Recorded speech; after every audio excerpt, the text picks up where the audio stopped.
Og en af dem, der skal måles og vejes, det er dig, Michael Ziegler. Velkommen til dig. Du er borgmester i dag og har i Taastrup Kommune og har været det siden 2005. Hvad er dit succeskriterie? Selvfølgelig skal du fortsætte som borgmester. Ja, altså mit succeskriterie lokalt, det er jo først og fremmest at få lov til at fortsætte som borgmester, sådan så vi kan fortsætte med at skabe de ret gode resultater, som vi faktisk har skabt de sidste par år. Og hvad på landsplan, der ligger dit parti jo altså ikke så godt i målingerne, de konservative? Nej, altså på landsplan er det sådan, at jeg er kommunalpolitisk næstformand for det konservative Folkeparti, og vi har sådan noget, der hedder et kommunalt forretningsudvalg, hvor vi lægger strategien og har diskuteret målsætningerne.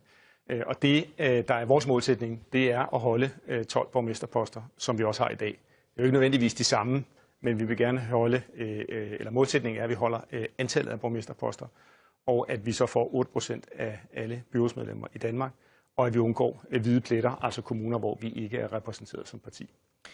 Og det lyder jo ret ambitiøst, når man ser på, hvordan I ligger netop landspolitisk i målingerne. Altså, der ligger jo et sted mellem 3-4-5%, og roder rundt. De har været i mange år ligget op omkring 10% eller højere. Så er det ikke urealistisk, at I kommer til at kunne holde niveauet kommunalpolitisk? Nej, altså vi tror sådan set ikke, vi kommer til at kunne holde niveauet helt, fordi vi siger 8% af antallet af byrådsmedlemmer. Det vil i virkeligheden sige en svag tilbagegang der. Men vi tror på, at vi kan holde 12 borgmesterposter. Og det kan vi jo, fordi at det som denne her historie viste, det er jo godt nok, at halvdelen de stemmer, ligesom de gør ved folketingsvalget, men det betyder omvendt også, at der er en anden halvdel, som stemmer forskelligt. Og vi kan jo baseret på erfaring se, at det jo er sådan. Altså jeg kan jo se i min egen kommune, at der er betydelig forskel på, hvordan vælgerne stemmer ved et folketingsvalg og ved et kommunalvalg. Og de steder, hvor vi står stærkt, og det gør vi jo ikke mindst de steder, hvor vi har borgmesterposten, der har vi altså rigtig gode muligheder for at bryde landstendensen. Og så er der mange steder rundt omkring, hvor vi faktisk har nogle meget markante personer i de forskellige kommunalbestyrelser, som også har mulighed for at klare sig rigtig godt. Altså sådan er det jo i kommunalpolitik. Hvis man markerer sig godt, jamen, så kan man sagtens bryde en landsdækkende tendens. Jeg fandt lige en artikel fra Berlingske, den er godt nok nogle måneder gammel, men det er valgforsker Roger Buch, der siger, at kommunalvalget meget let kan munde ud i et konservativt blodbad, hvor partiet mister en række af sine nuværende 12 borgmesterposter, og det begrunder han altså med den vælgermæssige krise hos jer i meningsmålingerne på landsplan. Er det slet ikke en bekymring, I har haft internt i partiet?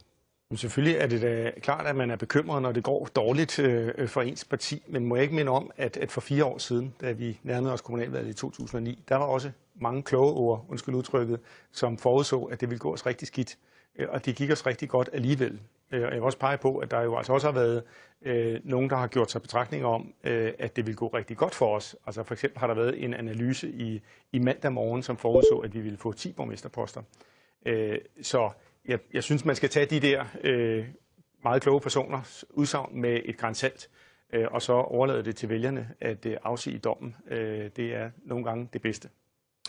Og hvis nu vi så alligevel skal se på nogle af de steder, hvor I kunne være i farezonen for at miste en borgmesterpost, altså I har 12 i dag, så er der mange, der peger på for eksempel Frederiksberg som et sted, hvor det kunne glippe.